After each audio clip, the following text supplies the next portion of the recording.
Hay un instante preciso en la vida de un ser humano donde el alma se rompe de una manera tan profunda que el sonido de esa fractura es inaudible para el resto del mundo. Un momento donde las lágrimas se secan antes de tocar el suelo, donde el miedo se evapora y deja en su lugar un frío absoluto, oscuro y definitivo. Micaela conoció ese instante una tarde de calor sofocante, cuando el aire olía a melaza hirviendo y a sangre fresca. Mientras veía el látigo abrir la espalda del único hombre que había amado, sosteniendo en sus propios brazos al hijo del verdugo, Micaela no gritó, no suplicó. En el silencio de su dolor, tomó una decisión tan aterradora, tan inimaginable y definitiva, que cambiaría para siempre el linaje de una de las familias más poderosas del país. Mi nombre es Ramiro Hernández, y si te gustan las historias aquí del canal, deja un comentario diciendo de dónde nos estás asistiendo. Eso ayuda a que nuestras historias lleguen a más personas. El Valle de las Ánimas, en el año de 1845, era un mar verde de caña de azúcar que se extendía hasta donde la vista podía alcanzar, devorando la tierra y consumiendo las vidas de aquellos que tenían la desgracia de nacer bajo el estigma de la esclavitud. En el centro de este océano de sudor y codicia se alzaba la hacienda La Providencia, una ironía de nombre para un lugar donde Dios parecía haber cerrado los ojos hacía mucho tiempo. La casa grande era una mansión de columnas blancas y galerías a la sombra, diseñada para que la brisa circulara libremente, alejando el hedor de los barracones que se encontraban a tan solo unos cientos de metros de distancia, ocultos tras una hilera de ceibas centenarias. El amo y señor de aquellas tierras era don Gonzalo de la Torre. Era un hombre que no necesitaba alzar la voz para que el terror se instalara en el corazón de sus subordinados, de porte aristocrático, siempre vestido con lino blanco inmaculado, que contrastaba brutalmente con la tierra oscura y la piel manchada de sus esclavos. Don Gonzalo administraba su hacienda con la precisión de un relojero y la frialdad de un verdugo. Para él, los cientos de almas que cortaban la caña de sol a sol no eran personas, eran maquinaria de carne y hueso. Si una pieza se desgastaba, se reemplazaba. Si una pieza se rebelaba, se destruía para que el resto de la maquinaria entendiera las consecuencias de la falla. Sin embargo, don Gonzalo tenía una única vulnerabilidad, un punto ciego en su armadura de arrogancia, su hijo recién nacido, Mateo. La esposa de don Gonzalo, una mujer frágil traída de la capital, no había soportado el clima opresivo ni la brutalidad silenciosa de su matrimonio. Murió pocas horas después de dar a luz a un niño enfermizo, pálido y pequeño, que parecía destinado a seguir a su madre a la tumba. Desesperado por mantener vivo a su único heredero, el ancla de su legado, don Gonzalo ordenó buscar entre las esclavas a la mujer más sana, fuerte y de carácter más apacible para que se convirtiera en el ama de leche y niñera exclusiva de Mateo. Esa mujer fue Micaela. Micaela era una presencia silenciosa en la Providencia. Alta, de piel del color de la caoba pulida y ojos grandes que guardaban una tristeza antigua, tenía una dignidad natural que ni siquiera las cadenas habían podido borrar. Había nacido en la hacienda, hija de una mujer que murió tosiendo sangre en los campos, y desde pequeña aprendió que la invisibilidad era la mejor manera de sobrevivir. Pero Micaela albergaba en su pecho una herida profunda que nadie, excepto su esposo, conocía. No podía tener hijos.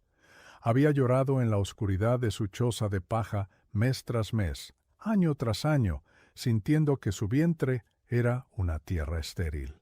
Su esposo, Tomás, era el polo opuesto del silencio de Micaela.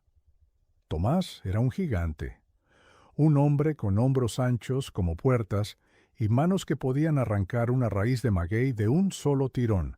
Trabajaba en el trapiche, la maquinaria pesada, donde se trituraba la caña, el lugar más peligroso de la hacienda, donde un error significaba perder un brazo o la vida entre los rodillos de madera y metal. A pesar de su fuerza colosal, Tomás tenía el corazón de un niño. Cuando llegaba la noche y volvían a su miserable lecho en los barracones, él envolvía a Micaela en sus brazos inmensos y le susurraba historias al oído. Historias de tierras libres, de montañas donde los hombres no tenían dueño, consolando su dolor por la falta de hijos, diciéndole que su amor era suficiente, que ella era su familia completa. Tomás era la raíz que mantenía a Micaela atada a la cordura. Era su respiración, su esperanza, y su escudo en un mundo diseñado para destruirlos. Cuando Micaela fue llevada a la casa grande para amamantar al pequeño Mateo, su vida se partió en dos realidades dolorosamente contradictorias.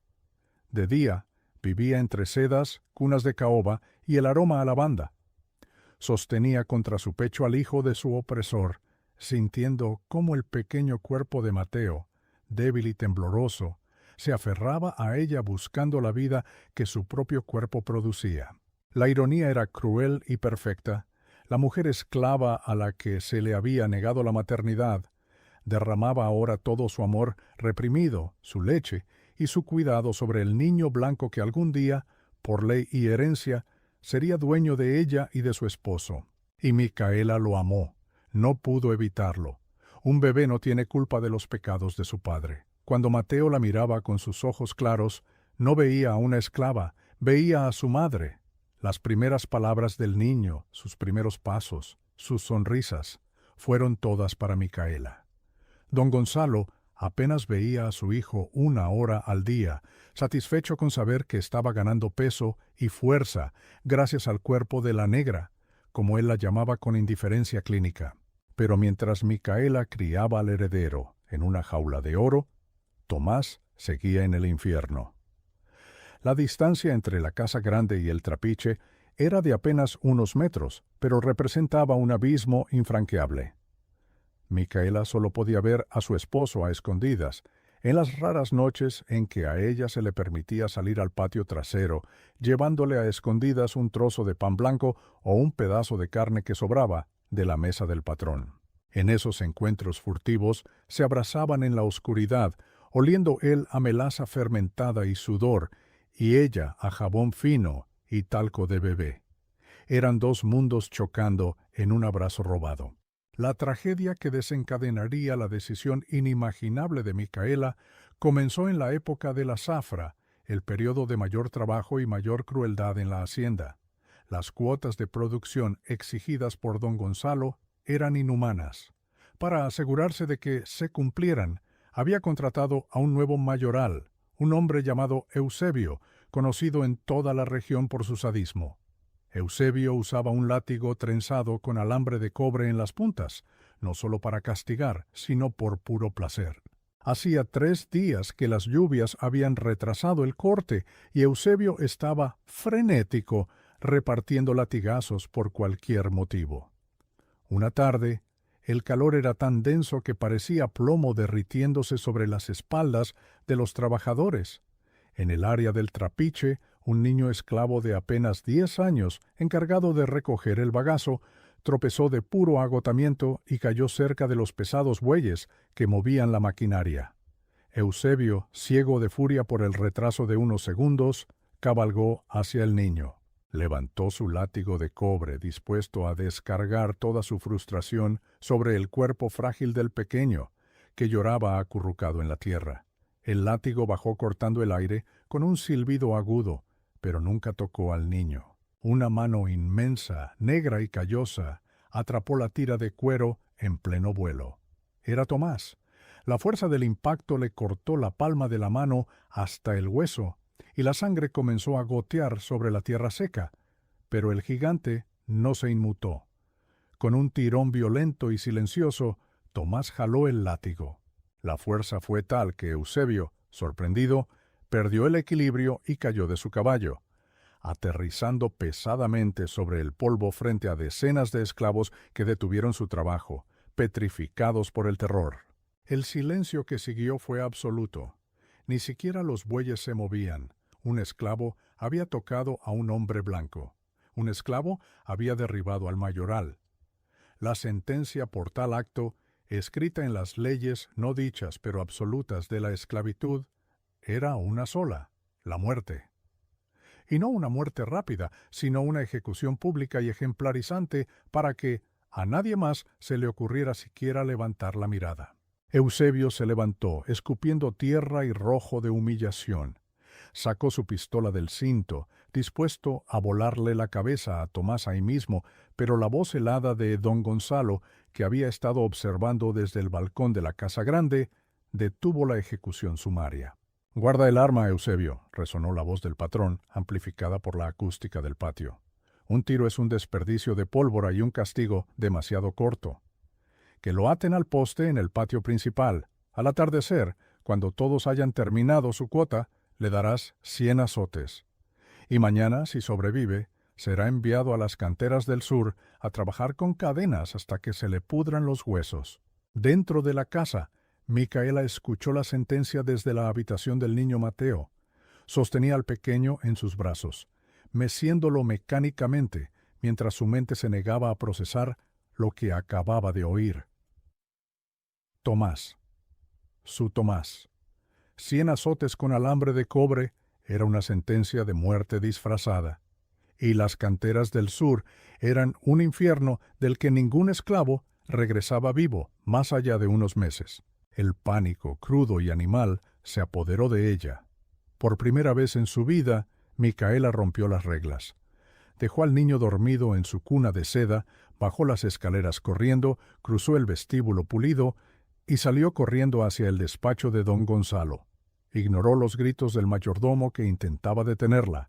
Entró en la oficina del amo, cayendo de rodillas frente al escritorio de caoba masiva, golpeando su frente contra el suelo encerado. «Amo».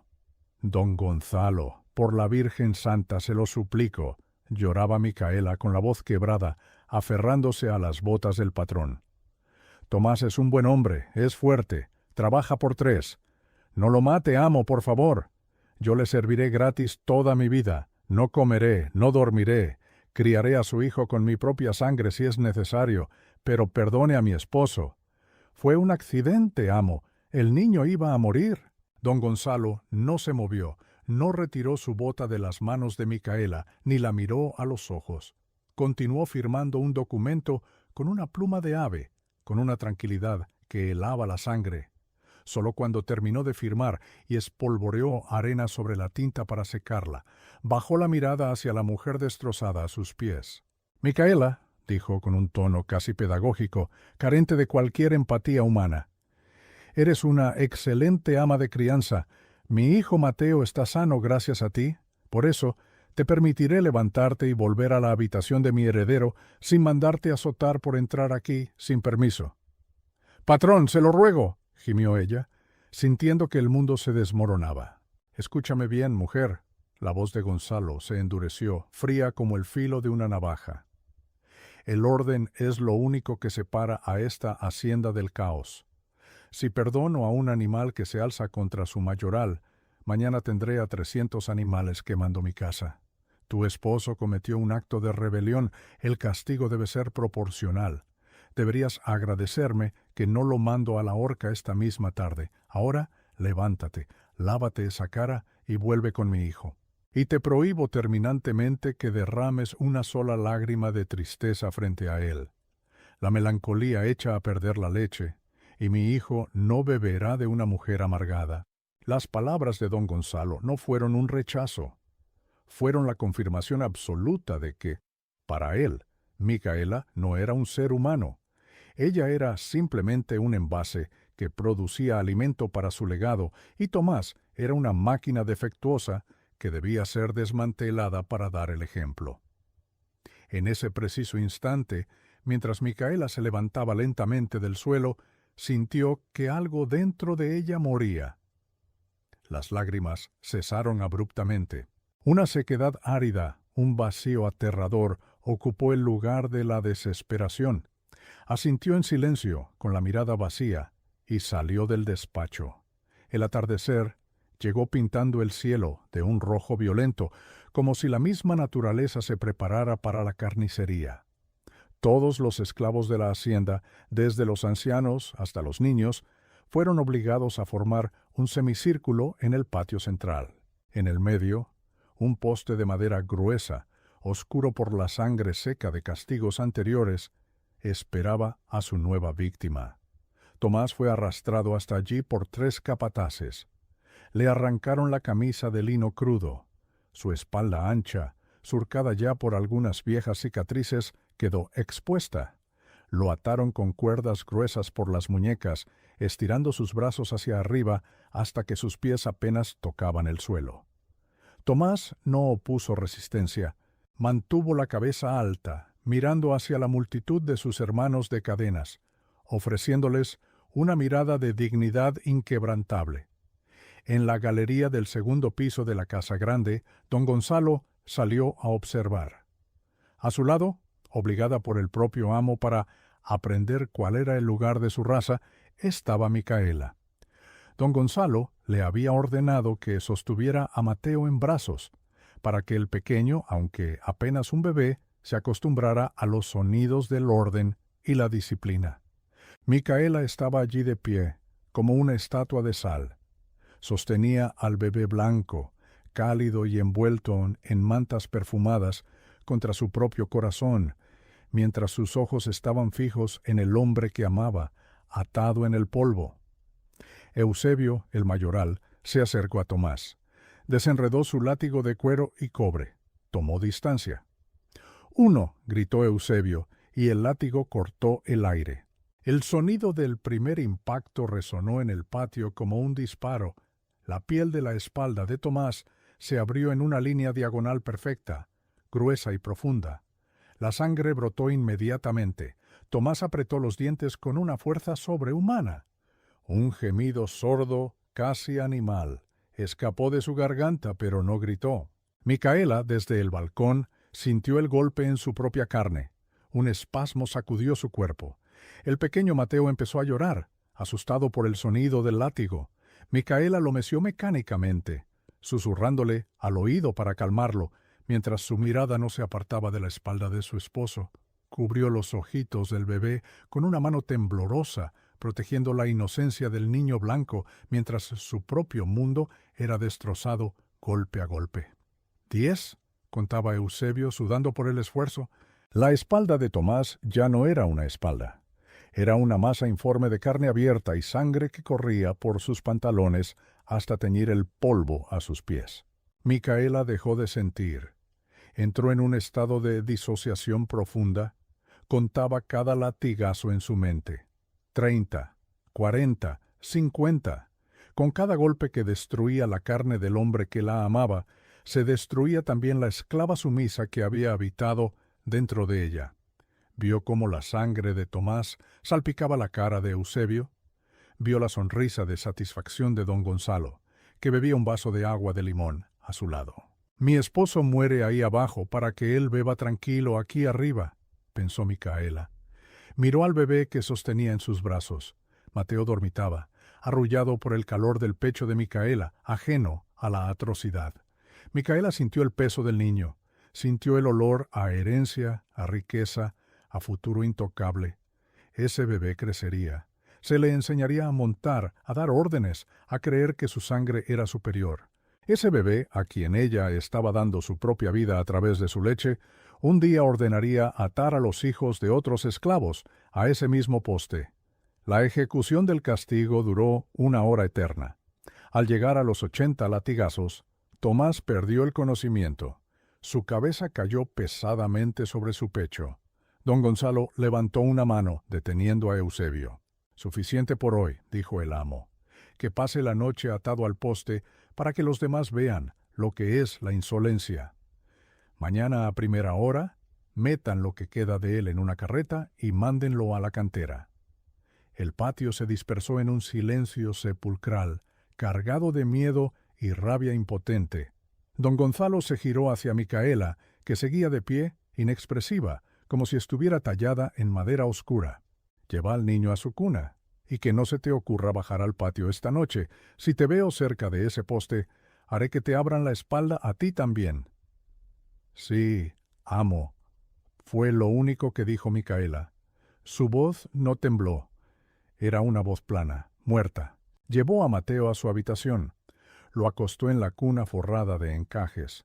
Lo arropó con una ternura que contrastaba violentamente con la tormenta que arrasaba su interior.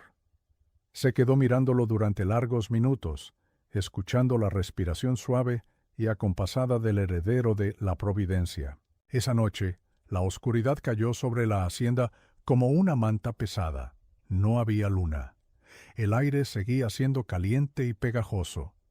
Micaela esperó sentada en la mecedora hasta que el reloj de péndulo del pasillo marcó las 2 de la madrugada. Sabía que los guardias de la casa estaban bebiendo en la cocina o dormitando en sus puestos, confiados en que el terror impuesto por la tarde mantendría a todos paralizados. Con pasos que no hacían más ruido que el roce de una hoja cayendo, Micaela salió de la habitación. No fue hacia la puerta principal, sino que bajó por la escalera de servicio, la que usaban las mujeres de la limpieza. Se deslizó por las sombras del jardín hasta llegar al patio central. Allí, atado al poste, estaba Tomás. Era una figura macabra, una sombra ensangrentada bajo la luz de las estrellas.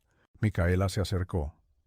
El olor a hierro y carne cruda le golpeó el estómago, pero reprimió las náuseas. Tomás, susurró, tocando su mejilla fría. El gigante abrió los ojos a medias. Sus labios estaban rotos y secos. Micaela, te dije que no vinieras, murmuró él, cada palabra costándole un esfuerzo agónico. Te van a matar, mi amor. Vete. No me voy a ir sin ti, dijo ella, sacando un pequeño cuchillo de cocina que había escondido en su delantal. Empezó a cortar las cuerdas empapadas en sangre. No. Tomás intentó negarse, pero no tenía fuerzas. No puedo caminar. Si huimos juntos, nos atraparán con los perros. Tú eres rápida. Huye tú. Vete a las montañas, al palenque. Yo estoy muerto, Micaela. La cantera, las heridas, mi cuerpo ya no sirve. Tu alma me sirve, le dijo ella, cortando la última cuerda. El cuerpo enorme de Tomás cayó, y Micaela lo sostuvo con todas sus fuerzas para evitar que golpeara el suelo, bajándolo suavemente hasta apoyarlo contra la base del poste. Micaela, escúchame, suplicó Tomás, agarrando la muñeca de su esposa con su mano sana. Sobrevive. Por los dos. Escapa ahora que es de noche. Si te quedas, te matarán a golpes cuando descubran que me ayudaste. Micaela acarició el rostro de su esposo, limpiando la tierra de su frente con el borde de su falda. Lo miró con una intensidad que Tomás no le había visto nunca.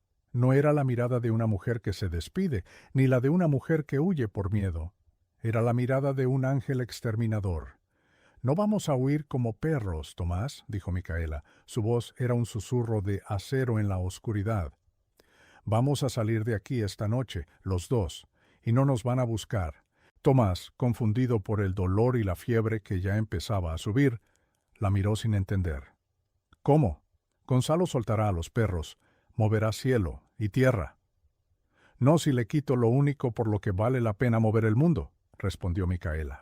Micaela se puso de pie, dejó a Tomás apoyado en la sombra y corrió de vuelta a la casa grande, moviéndose con la agilidad y el silencio que dan años de invisibilidad forzada. Volvió a subir las escaleras de servicio. Volvió a entrar en la habitación lujosa donde dormía el futuro. Se acercó a la cuna. Mateo dormía profundamente. Micaela lo miró. La decisión que había tomado horas antes, mientras veía caer el látigo, se cristalizó en su mente. No era una venganza de sangre. Matar a don Gonzalo solo traería más muerte. Matar al niño sería un pecado imperdonable ante los ojos de Dios y de sus propios ancestros. Pero dejar al niño aquí significaba que el ciclo de dolor continuaría. Gonzalo criaría a Mateo para ser un monstruo, para sostener el látigo, para creer que las personas eran ganado. Para destruir verdaderamente a un hombre que se cree dueño del mundo y del futuro, hay que arrebatarle el futuro. Hay que borrar su legado de la faz de la tierra. Micaela no iba a matar la descendencia de Gonzalo, iba a robarla, Iba a tomar al niño blanco, al heredero de toda esa inmensa riqueza y crueldad, y lo iba a llevar con ella a lo más profundo de las montañas. Lo criaría en los palenques ocultos en la selva, junto a los esclavos fugitivos. El niño blanco se criaría comiendo raíces, vistiendo harapos, aprendiendo los cánticos de los dioses africanos, llamando madre a una esclava negra y padre a un hombre con la espalda destrozada por el látigo de su verdadero progenitor. Don Gonzalo nunca sabría si su hijo estaba vivo o muerto. Viviría el resto de sus días pudriéndose en su enorme mansión, rodeado de dinero que no tendría a quien dejarle, atormentado por el fantasma de un niño que desapareció en la noche sin dejar rastro, llevado por la misma mujer a la que él había despojado de su humanidad. Micaela tomó una manta de lana gruesa y oscura, envolvió a Mateo con cuidado supremo. El niño se removió, abriendo sus ojitos claros en la oscuridad, pero al reconocer el olor de Micaela, suspiró y volvió a cerrar los ojos, confiado, seguro en los brazos de la mujer que era su universo. «Silencio, mi niño», le susurró Micaela, besando su frente. «Esta noche renaces. Ya no eres el hijo del amo. Hoy eres mi hijo, y te enseñaré a ser libre». Con el niño atado firmemente a su espalda con un rebozo fuerte, Micaela recogió un pequeño saco con vendas, medicina casera robada de la despensa y un cuchillo. Bajó las escaleras por última vez. Cada paso que daba la alejaba de la esclava que había sido. Al llegar al patio, ayudó a Tomás a ponerse de pie. El hombre gemía de dolor a cada movimiento, pero al ver el bulto en la espalda de su esposa y reconocer lo que era, sus ojos se abrieron desmesuradamente. «Micaela, por los dioses, ¿qué has hecho? Es el hijo del patrón». «Es nuestra libertad», dijo ella, pasando el brazo sano de Tomás por encima de sus propios hombros, soportando casi todo su peso. «Ahora tiene que caminar, Tomás. Camine por mí. Camine por él. Si no cruzamos el río antes del amanecer, estamos muertos». Se adentraron en el océano de caña de azúcar. Dos sombras heridas cargando el tesoro más grande de la providencia. Avanzaron cortando las hojas afiladas con las manos desnudas, dejando atrás la hacienda, el poste ensangrentado y una vida de cadenas. La noche de la selva los tragó, espesa, protectora y cómplice. A la mañana siguiente, cuando el sol castigador iluminó la providencia, los gritos de terror de las criadas resonaron en la casa grande, más fuertes que la campana de trabajo. Don Gonzalo, en bata de seda, corrió a la habitación de su hijo y encontró la cuna vacía, fría y desordenada. Al bajar al patio, exigiendo explicaciones que nadie tenía, se encontró con que el poste del castigo estaba vacío, manchado de sangre pero sin su víctima. Don Gonzalo cayó de rodillas en el polvo, comprendiendo en un instante aterrador, brillante y demoledor la inmensidad del castigo que había caído sobre él. La esclava que no tenía nada le había quitado todo, dictando una sentencia que ningún tribunal podría revocar, condenándolo a una prisión de memoria y desesperación de la que nunca podría escapar. Crémini sed, la huida a través de los campos de caña de azúcar fue un descenso literal a las entrañas del infierno verde. La noche, espesa y sin estrellas, no ofrecía consuelo, sino una oscuridad traicionera que escondía raíces nudosas y serpientes venenosas. Micaela avanzaba con una determinación que rayaba en la locura, abriendo camino entre las cañas afiladas que le rasgaban la ropa y la piel de los brazos. El sudor le escocía en los cortes, pero no se detenía. A su espalda, atado con el rebozo, el pequeño Mateo dormía, mecido por el trote desesperado de la mujer que acababa de robarle su destino. Apoyado en su hombro derecho, Tomás era un peso muerto que respiraba con la irregularidad de un animal moribundo. El gigante, que horas antes había sido el hombre más fuerte de la providencia, ahora apenas podía arrastrar los pies. Su espalda era un lienzo de carne viva y cada paso que daba enviaba ondas de dolor abrasador por todo su cuerpo, haciéndole soltar gemidos roncos que intentaba ahogar mordiéndose los labios hasta hacerlos sangrar. El miedo a los perros era el motor que los impulsaba. Micaela sabía que don Gonzalo no tardaría en descubrir la cuna vacía. Sabía que los sabuesos, entrenados para rastrear el olor del miedo y la sangre negra, serían soltados antes de que el sol tocara la copa de los árboles. Tenían que llegar al río. El agua era la única magia capaz de borrar su rastro, la única barrera entre la libertad y una muerte espantosa bajo las mandíbulas de las bestias del amo. «Déjame, Micaela», susurró Tomás, tropezando con una piedra y cayendo de rodillas en el lodo húmedo. El impacto le arrancó un grito ahogado. «No puedo más. Soy un ancla. Los perros me olerán la sangre a leguas. Si me quedo aquí, los distraeré. Tú cruza el río con el niño. Huye». Micaela se detuvo. El silencio de la selva que comenzaba a tragarse los campos de caña era ensordecedor, roto solo por el canto fúnebre de los insectos nocturnos. Se arrodilló junto a su esposo en el fango, ignorando el cansancio que amenazaba con paralizar sus propios músculos. Sus manos, manchadas con la sangre de él, tomaron su rostro curtido y sudoroso. «¿Crees que he robado al hijo del diablo para dejarte morir en el barro?», le dijo ella, con una voz que no admitía réplica, dura como la piedra del metate. «No hicimos este pacto con la muerte para rendirnos en la primera noche. Te vas a levantar, Tomás. Te vas a levantar porque si tú mueres, yo no tengo a dónde ir. Este niño blanco en mi espalda necesita un padre que le enseñe a ser un hombre libre, no un amo cruel. Levántate». Impulsado por una fuerza que no provenía de sus músculos destrozados, sino de la voluntad inquebrantable de la mujer que amaba, Tomás se puso en pie. Se apoyó nuevamente en ella, y juntos reanudaron la marcha cojeando, convirtiéndose en una sola sombra monstruosa de 3 cabezas que se adentraba en la maleza. Horas más tarde, el sonido del agua corriendo les devolvió el aliento. El río de las ánimas bajaba de la sierra con una corriente fuerte y fría. Sin dudarlo, Micaela arrastró a Tomás hacia la orilla y se sumergieron. El agua helada fue un látigo diferente sobre la espalda de Tomás. El choque térmico lo hizo gritar de agonía, pero el río comenzó a lavar la sangre, la tierra y el sudor, diluyendo el rastro que los sabuesos buscarían. Micaela caminó con el agua hasta el pecho, sosteniendo a Tomás con un brazo y manteniendo al bebé a salvo por encima de la superficie. Caminaron contra la corriente durante kilómetros, luchando contra la fuerza del río que amenazaba con arrastrarlos hacia el valle, forzando a sus cuerpos más allá de los límites de la resistencia humana. Cuando finalmente salieron del agua en la orilla opuesta, el sol comenzaba a despuntar, tiñendo el cielo de un naranja enfermizo. Habían cruzado la frontera. Ya no estaban en las tierras de la Providencia, habían entrado en la Sierra Madre, un territorio inhóspito, vertical y salvaje, donde la ley del hombre blanco se perdía en la espesura de la selva virgen.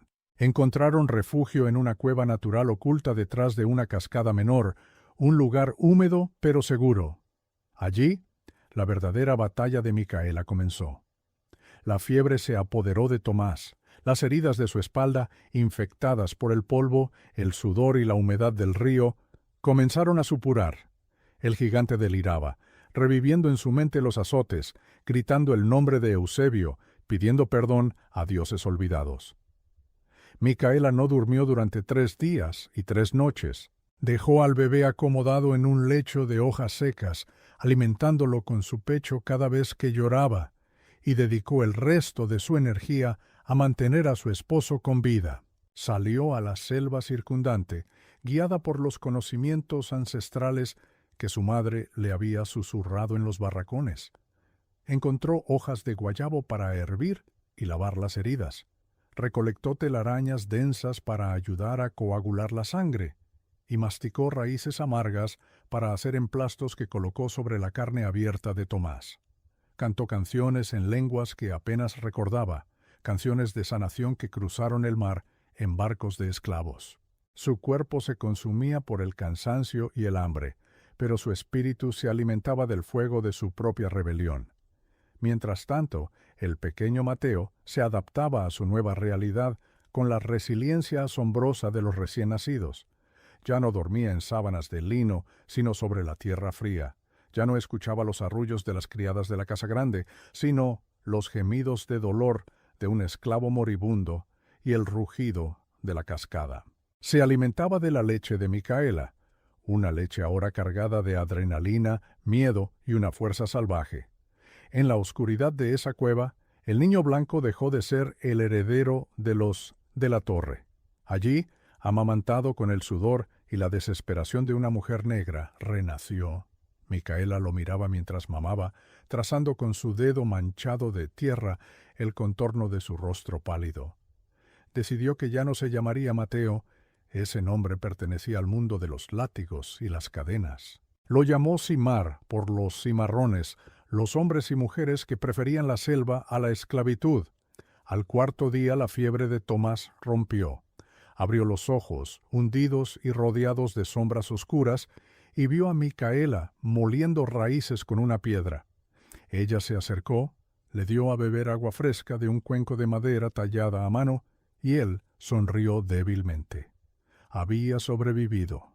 Su espalda sería para siempre un mapa de cicatrices horribles, surcos gruesos de carne queloide que le impedirían caminar completamente erguido, pero estaba vivo, y respiraba el aire denso y húmedo de la libertad. Con Tomás fuera de peligro mortal, emprendieron el ascenso final hacia lo más profundo de la sierra, buscando los palenques. Los palenques eran asentamientos ocultos, fortificaciones naturales construidas por esclavos fugitivos que habían creado sociedades secretas en las montañas, viviendo fuera de la ley, defendiendo su territorio con trampas mortales y una ferocidad nacida de la desesperación. Encontrar uno era casi imposible, ser aceptado en uno era aún más difícil. Fueron encontrados por los vigías del palenque una semana después. Estaban demacrados, cubiertos de lodo y picaduras de insectos, apenas sosteniéndose en pie. De los árboles descendieron 5 hombres armados, con lanzas de madera endurecida al fuego y machetes oxidados. Sus rostros estaban pintados con barro blanco y ceniza, camuflados perfectamente con el entorno. Al ver a Tomás, reconocieron las marcas del látigo reciente y bajaron sus armas levemente, identificando a un hermano de dolor. Sin embargo, cuando uno de los guerreros vio el bulto en la espalda de Micaela y la piel blanca del bebé que asomaba, la tensión volvió a dispararse. «Traes la semilla del demonio a nuestra casa, mujer», gruñó el líder de la patrulla, apuntando su lanza al pecho de Micaela. El blanco crece y se convierte en amo. Su sangre es veneno para nuestra libertad. Entréganos al niño. El río se lo llevará. Ustedes pueden quedarse. Tomás, a pesar de su debilidad, intentó interponerse, pero Micaela lo apartó con firmeza. Se adelantó hasta que la punta de la lanza rozó su vestido andrajoso. Sus ojos, inyectados en sangre y ardientes con una fiereza que hizo retroceder instintivamente al guerrero, se clavaron en el líder. «Este niño no tiene la sangre de su padre, porque su padre está muerto para él», dijo Micaela, su voz resonando en la espesura del bosque con una autoridad absoluta. «Él bebe de mi pecho. Mi cuerpo construye sus huesos, mi leche alimenta su corazón. Él es mío. Lo robé de la misma casa donde a mi esposo le arrancaron la piel. Lo robé para que nunca levante un látigo contra ninguno de nosotros. Si quieren matarlo, tendrán que atravesarme a mí primero. Y les juro por los espíritus de mis ancestros que si derraman mi sangre, mi fantasma gritará la ubicación de este palenque hasta que los perros de los blancos vengan a devorarlos a todos». El silencio pesado de la selva evaluó sus palabras. El líder de los cimarrones bajó la lanza lentamente. Vio en Micaela no a una esclava asustada, sino a una fuerza de la naturaleza, a una madre leona dispuesta a quemar el mundo por su cría. Ordenó a sus hombres que bajaran las armas y los escoltaron a través de una red de túneles naturales y desfiladeros estrechos hasta llegar al palenque, un poblado de chozas oculto en un valle cráter invisible desde cualquier punto del valle o la montaña inferior. Allí comenzó la verdadera metamorfosis. El tiempo, en el Palenque, no se medía por la campana de la hacienda, ni por las cuotas de la zafra, sino por las estaciones de lluvia, la siembra del maíz y los ciclos de la luna. Los años comenzaron a pasar, tejiendo una nueva historia sobre las cicatrices del pasado.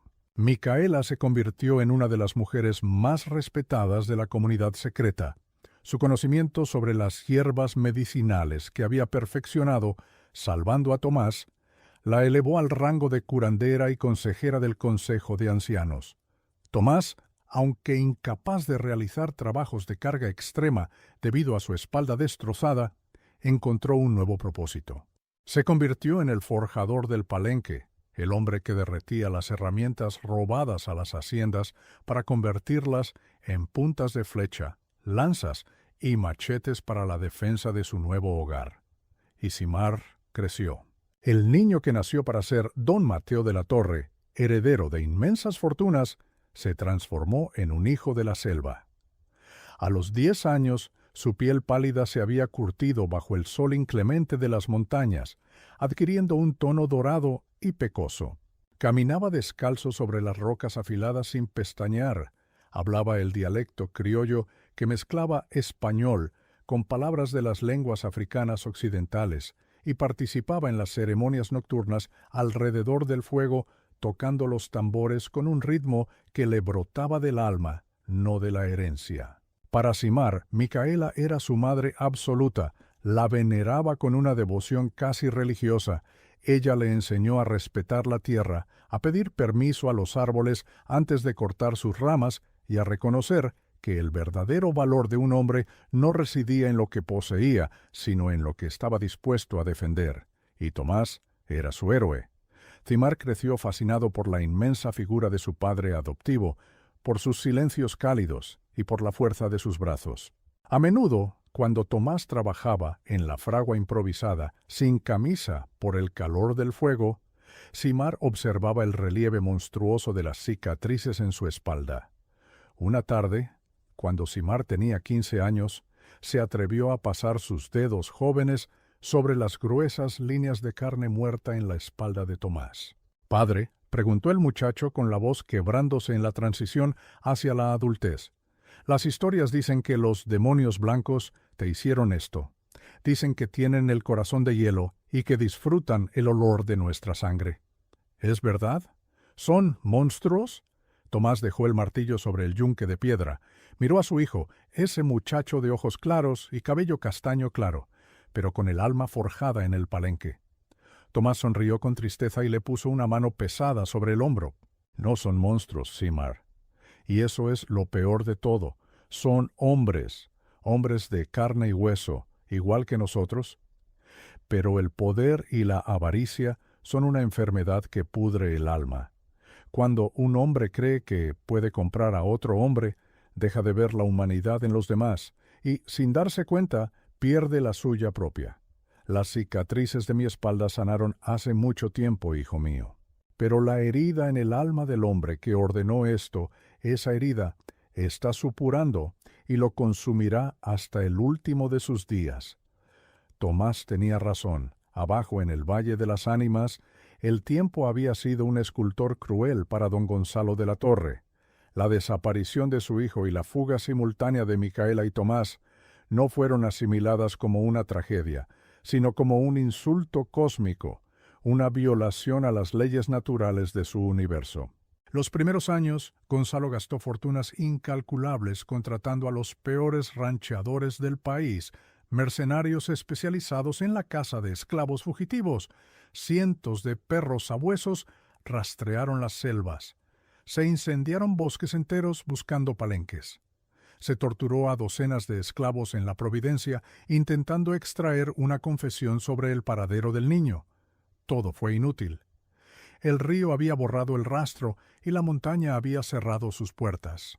La obsesión devoró a Gonzalo desde adentro. La Providencia, antes una hacienda próspera y perfectamente administrada, comenzó a decaer. Gonzalo dejó de preocuparse por la zafra, por las cuotas y por los negocios. Su vida se redujo a estar sentado en el balcón de la casa grande, con la mirada perdida en las montañas distantes, acariciando una pequeña manta de lana que había pertenecido a la cuna de Mateo. Su cabello se volvió blanco prematuramente, su postura recta se encorvó bajo el peso de la paranoia, y su crueldad se volvió errática y carente de propósito. Despidió a Eusebio por no haber evitado la fuga y lo hizo golpear antes de echarlo de sus tierras. Contrataba y despedía guardias constantemente, convencido de que todos conspiraban contra él. Se encerró en la mansión, prohibiendo que se abrieran las ventanas o se tocaran las cosas del niño. Las habitaciones se llenaron de polvo y telarañas. La aristocracia de la región dejó de visitarlo, alejándose del hombre que se había convertido en un espectro, un rey en un castillo podrido, prisionero de un fantasma que no estaba muerto, sino simplemente viviendo la vida que le había sido negada. Gonzalo estaba convencido de que los esclavos se habían comido a su hijo en un ritual satánico en las montañas. La idea lo torturaba en sus pesadillas, haciéndolo despertar gritando en medio de la noche, disparando su pistola hacia las sombras de su habitación. 20 años pasaron desde aquella noche de sangre y fuego. Tsimar era ahora un hombre de 20 años. Alto, ágil como una pantera, se había convertido en el mejor rastreador y cazador del Palenque. Su aspecto físico era un contraste fascinante para los habitantes de las montañas. Tenía la estructura ósea de la aristocracia española, los ojos claros y penetrantes de los de la Torre, pero vestía con taparrabos de piel de venado, llevaba el torso desnudo adornado con collares de semillas y dientes de jabalí, y manejaba el machete con una fluidez letal. No conocía otra vida, no añoraba castillos ni riquezas porque no sabía que existían. Era inmensamente rico en su libertad, pero el aislamiento de los palenques estaba llegando a su fin. La industria azucarera en el valle había crecido, y los terratenientes necesitaban más tierras y más madera. Las expediciones de leñadores y topógrafos financiadas por los hacendados comenzaron a penetrar más profundamente en la sierra. Además, la leyenda del Palenque inexpugnable, donde supuestamente se escondían líderes rebeldes y riquezas robadas, atraía a aventureros y cazadores de recompensas. Don Gonzalo, envejecido y consumido, había tenido un último estallido de energía macabra. Había hipotecado la mitad de la providencia para financiar la expedición definitiva. Contrató a una milicia privada de 50 hombres armados con mosquetes modernos y sabuesos entrenados para matar. Al mando de esta milicia puso a un antiguo capitán del ejército, un hombre despiadado que le prometió limpiar las montañas de cimarrones y traerle las cabezas de los líderes en picas, para que pudiera vengarse al fin de la raza que le había robado su vida. Don Gonzalo, en un acto de locura senil y desesperación, decidió acompañar a la expedición en una litera cargada por mulas, queriendo presenciar con sus propios ojos la destrucción del refugio de sus enemigos. La colisión de estos dos mundos era inevitable. Tsimar estaba de caza en las laderas bajas de la montaña, a varios kilómetros del Palenque. Se movía en silencio por la maleza, siguiendo el rastro de un ciervo, cuando el viento cambió de dirección. El olor a tabaco, pólvora y sudor agrio llegó a sus fosas nasales. Se detuvo en seco, agazapándose tras un tronco caído. A través de las hojas de los helechos gigantes, Tsimar vio la expedición. Era la primera vez en su vida que veía una concentración tan grande de hombres blancos y mestizos fuertemente armados. Vio los perros sabuesos, bestias enormes de ojos enrojecidos que olfateaban frenéticamente el suelo, y en el centro de la columna vio una litera de madera desde la cual un anciano de aspecto cadavérico, vestido con ropas finas pero polvorientas, observaba la selva con ojos cargados de un odio febril. Tsimar no sabía quién era ese anciano. No sintió ningún llamado de la sangre, ninguna conexión mística. Solo sintió la amenaza pura e inminente hacia su pueblo, hacia su madre Micaela y su padre Tomás. El instinto de protección estalló en su interior. Sabía que los perros, si encontraban el rastro principal hacia la cascada, guiarían a la milicia directamente hasta el palenque, que no estaba preparado para repeler un ataque con armas de fuego masivas. El joven cazador tomó una decisión rápida. En lugar de correr hacia el poblado para dar la alarma, lo cual permitiría a los perros seguir su rastro fresco hasta la entrada oculta, decidió convertirse en la presa. Se hizo un pequeño corte en el brazo con el filo de su cuchillo de pedernal. Dejó que unas gotas de su sangre cayeran sobre una hoja de palma y luego rompió una rama seca con un chasquido fuerte y deliberado. Los perros se detuvieron instantáneamente, levantando las orejas, y comenzaron a ladrar histéricamente, tirando de sus correas hacia la dirección del sonido y el olor a sangre fresca. El capitán de la milicia gritó órdenes y los hombres prepararon sus armas. Simar los miró por un último segundo, memorizando sus rostros, y luego se lanzó a correr en dirección opuesta al palenque, adentrándose en el terreno más traicionero y escarpado de la sierra, atrayendo a la muerte lejos de su familia. La persecución había comenzado. El eco de los ladridos y los primeros disparos resonaron en la montaña, presagiando el encuentro final entre el pasado que había sido robado y el futuro que había sido forjado en la selva. El círculo se estaba cerrando, y la sangre que Micaela había intentado purificar con amor estaba a punto de enfrentarse a su origen en un bautismo de fuego. Yemeni Said. La selva de la Sierra Madre no era un lugar para los hombres que caminaban con botas pesadas y corazones podridos. Era un organismo vivo, una entidad que respiraba humedad y exhalaba peligro, y Simar era uno de sus hijos predilectos. Mientras corría, sus pies descalzos apenas rozaban el suelo cubierto de hojas en descomposición y musgo resbaladizo. No huía con desesperación, huía con un propósito matemático. Cada rama que rompía, cada gota de sangre que dejaba caer de la herida superficial de su brazo, era un cebo diseñado para arrastrar a la milicia de don Gonzalo hacia las fauces de la montaña, alejándolos del valle oculto donde su madre Micaela tejía canastas y su padre Tomás forjaba el hierro. Detrás de él, el eco de la civilización profanaba el silencio ancestral. Los ladridos frenéticos de los sabuesos rasgaban el aire, seguidos por los gritos roncos de los mercenarios y el crujir de los machetes, abriendo paso a ciegas. Simar conocía este terreno como las líneas de sus propias palmas. Sabía dónde anidaban las víboras de cascabel, dónde la tierra firme se convertía en fango movedizo y qué lianas no soportarían el peso de un hombre adulto. El primer golpe de la selva no lo dio Simar, sino la propia naturaleza.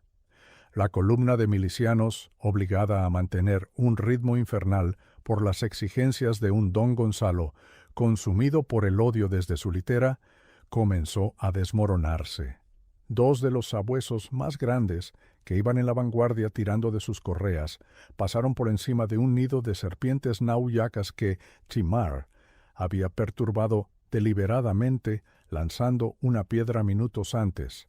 Las serpientes atacaron con una precisión letal. Los aullidos de los perros se apagaron en minutos, reemplazados por el pánico de los soldados que dispararon sus mosquetes a las sombras, desperdiciando munición y alertando a todo ser vivo en kilómetros a la redonda. ¡Avanzar! ¡Cobardes! ¡Sigan avanzando!, bramaba la voz cascada de don Gonzalo desde la litera, golpeando la madera con su bastón.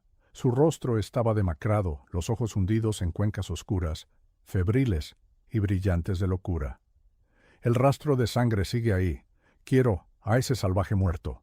El capitán de la milicia, un hombre curtido por guerras pasadas, miró a su patrón con una mezcla de asco y preocupación.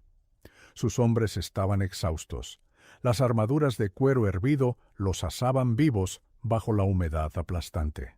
Don Gonzalo, estamos perdiendo hombres por el calor y los animales, advirtió el capitán, limpiándose el sudor que le caía en los ojos. Ese cimarrón nos está cazando, no al revés. Nos lleva hacia el cañón de la muerte. Si entramos allí, no podremos maniobrar. Te pago para matar, no para pensar. escupió el anciano. «Avanza o te volaré la cabeza yo mismo». Simar los llevó exactamente a donde el capitán temía. El terreno se elevó bruscamente, obligando a los hombres a abandonar los caballos y a dejar la litera de don Gonzalo. El hacendado, negándose a detenerse, ordenó a 2 de sus mercenarios más fuertes que lo cargaran sobre sus espaldas. Ingresaron a una garganta estrecha de roca volcánica negra, flanqueada por paredes de 30 metros de altura cubiertas de enredaderas espinosas. La luz del sol apenas penetraba allí abajo. Era un callejón sin salida natural, un embudo de piedra. Simar se detuvo al final del desfiladero, subiendo a una saliente de roca a unos 5 metros de altura. Su respiración era pausada, a pesar de haber corrido durante horas. Se giró para enfrentar a sus perseguidores. Su piel clara, bronceada por años de sol, pero innegablemente distinta a la de sus hermanos del Palenque, estaba cubierta de barro, sudor y rayas de pintura de guerra hecha con ceniza. A simple vista, era un demonio de la selva. Los milicianos que quedaban, apenas una veintena de los 50 originales, entraron en el desfiladero jadeando, tropezando con las rocas. Al ver la figura del joven guerrero de pie sobre la saliente, levantaron sus armas temblando. «Ahí está», gritó uno de los mercenarios. Don Gonzalo, apoyado en los hombros de sus hombres, se abrió paso a empujones hasta la primera línea. Su respiración era un silbido agónico. Levantó la vista hacia la saliente. «¡Fuego!», gritó el capitán. Pero antes de que un solo dedo apretara un gatillo, un sonido grave y rítmico hizo temblar la roca bajo sus botas. Era el sonido de cuernos de caracola y tambores de guerra resonando desde lo alto de los acantilados. El capitán miró hacia arriba y sintió que el estómago se le caía a los pies. En los bordes del desfiladero, bloqueando cualquier ruta de escape y apuntando hacia abajo, había decenas de guerreros cimarrones. Sus arcos estaban tensados con flechas envenenadas y sostenían enormes rocas listas para ser arrojadas. Habían caído en la trampa perfecta. Pero quienes lideraban esa fuerza no eran guerreros comunes. De pie, en el borde más alto y visible, iluminada por un rayo de sol que lograba filtrarse en el cañón, estaba Micaela. Su cabello, ahora salpicado de hilos de plata, estaba suelto al viento. Vestía túnicas de algodón crudo y sostenía una lanza adornada con plumas de águila. A su lado, apoyado en un grueso bastón de caoba, estaba la montaña humana, Tomás. Su espalda, aunque destrozada, se mantenía erguida con la majestuosidad de un rey que ha reconquistado su trono.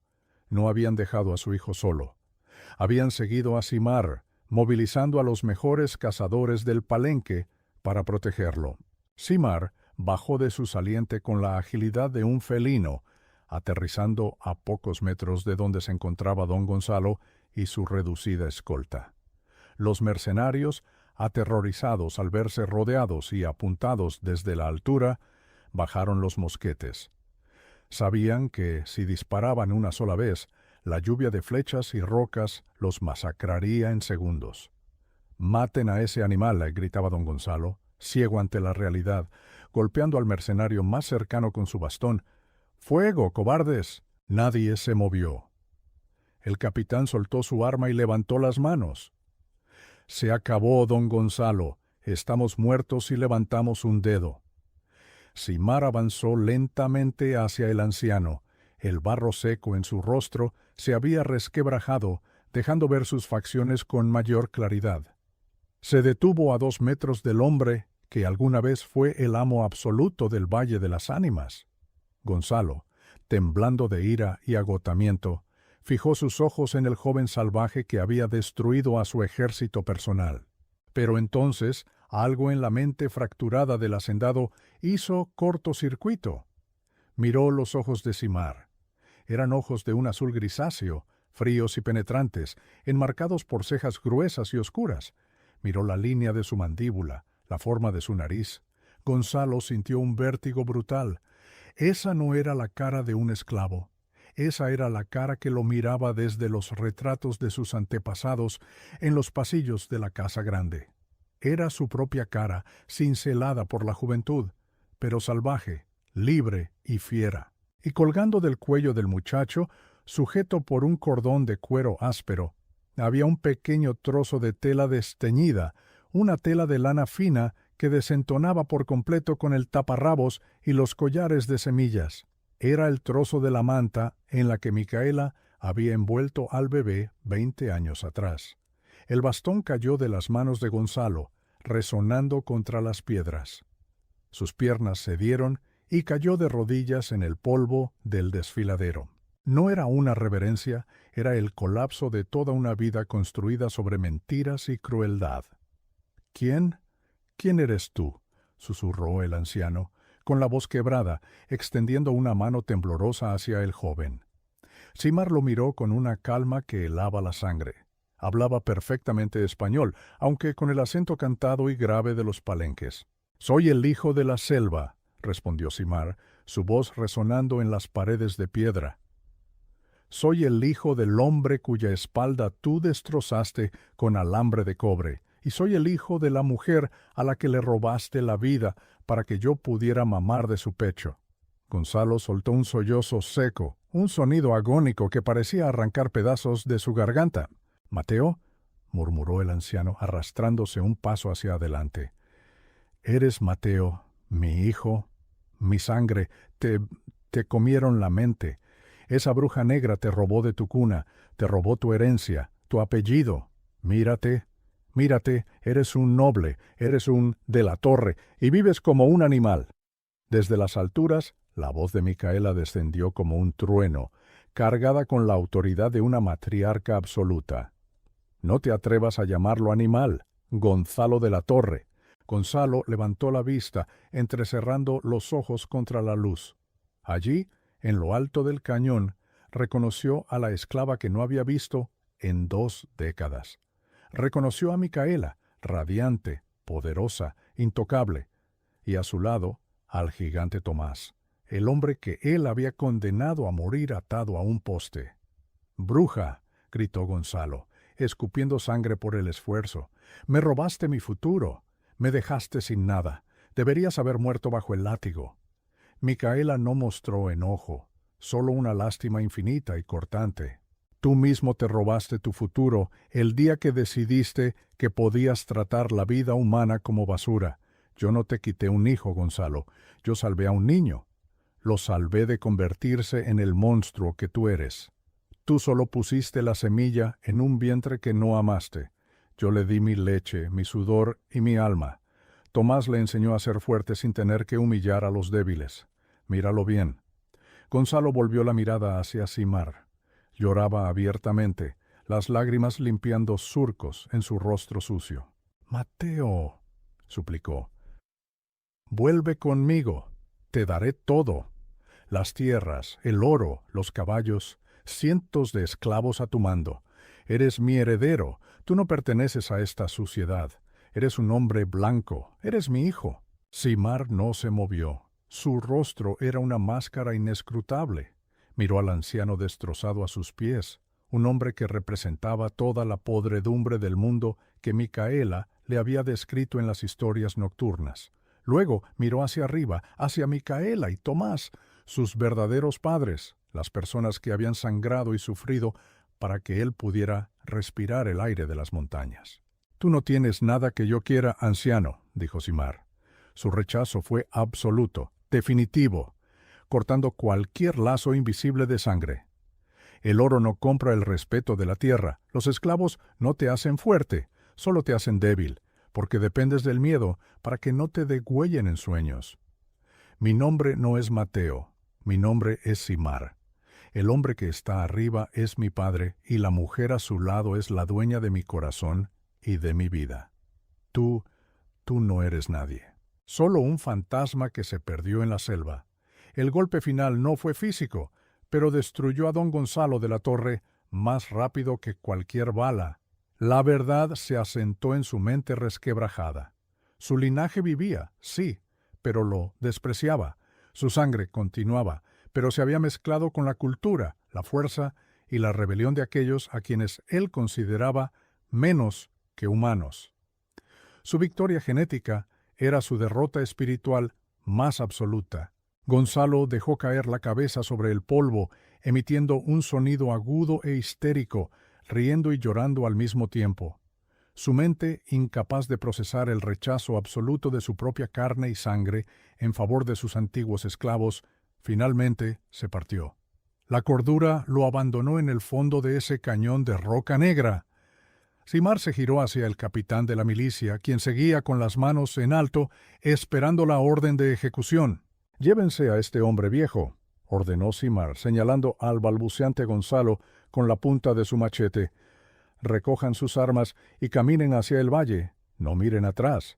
Si alguna vez otro hombre blanco con armas intenta subir a estas montañas, no dejaremos a nadie vivo para que cuente la historia. Váyanse». El capitán asintió frenéticamente. Ordenó a sus hombres desarmarse. Dejaron los mosquetes pesados en el suelo. 2 mercenarios levantaron a don Gonzalo, que ahora babeaba y murmuraba incoherencias sobre cunas de seda y látigos de cobre, acariciando la mano de los soldados como si fueran niños pequeños. La columna, derrotada, humillada y desarmada, comenzó el largo y vergonzoso descenso de regreso al Valle de las Ánimas. Simar los vio desaparecer en la espesura. Cuando el último de los intrusos se fue, levantó la mirada hacia el acantilado. Micaela y Tomás comenzaron a descender por un sendero oculto, seguidos por los guerreros. Cuando llegaron al fondo del cañón, Micaela corrió hacia Simar. No vio a un guerrero temible, ni al líder que acababa de repeler a un ejército.